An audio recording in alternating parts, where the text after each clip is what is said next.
يتم الكلام عن تعديل الدستور الحالي، ونحن نعتبر أن هذا الدستور الحالي لا ديمقراطي وغير قابل للتعديل، وبالتالي يجب إلغاؤه. كما أنه يتم تعيين لجنة من فوق، وهذا ما يتناقض مع مطالب حركة 20 فبراير والقوى المناضلة التي تطالب بهيئة تأسيسية منتخبة. أما من ناحية المضمون فربما أهم وأكبر ملاحظة هي أن الكلام عن إمارة المؤمنين كثابت، وهو ما يعني الحفاظ على الفصل 19 بالخصوص الفصل 19 الذي يشرعن للحكم الفردي المطلق بتخويله الملك سلطات لا محدودة.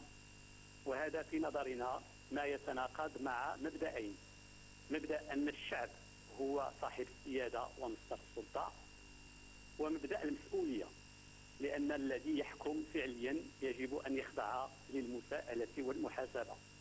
نعم، لكن الملك تحدث عن دستور جديد لا عن تعديلات دستورية. لكن هل هذا يعني اعتراضكم على أن الشرعية للنظام للحكم يجب أن تكون شرعية شعبية لا شرعية من دينية من حيث تسمية الملك بأمير المؤمنين؟ طبعا نحن مع شرعية شعبية، مع شرعية ديمقراطية.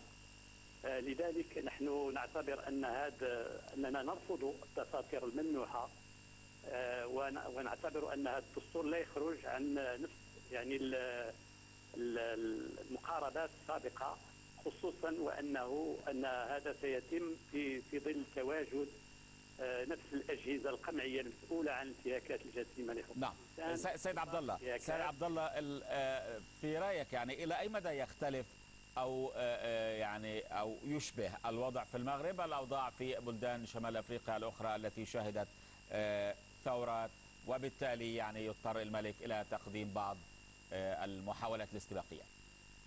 أنا أعتقد أنه فيما يخص الوضع الاجتماعي هو نفس الوضع، لأن المغرب يعاني كباقي الدول من 30 سنة من تطبيق سياسة التقشف والسياسات الليبرالية المتوحشة التي أوصلت أغلب فئات الشعب إلى مستوى متدني، من المستوى الاجتماعي متدني جدا.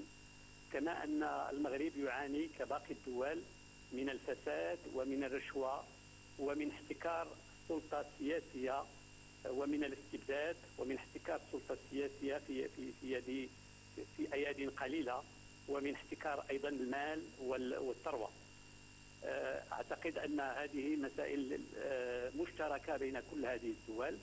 وفي المغرب هناك طبعا اختلافات، لأن هناك خصوصية، والخصوصية تتمثل بالأساس أن في المغرب هناك مجتمع مدني ومجتمع وقوى سياسية وقوى نقابية وديمقراطية فاعلة، واستطاعت أن تفرض نوعا من التغيير من نعم، شكرا لك عبد الله الحريف، الكاتب الوطني للنهج الديمقراطي المعارض في الرباط.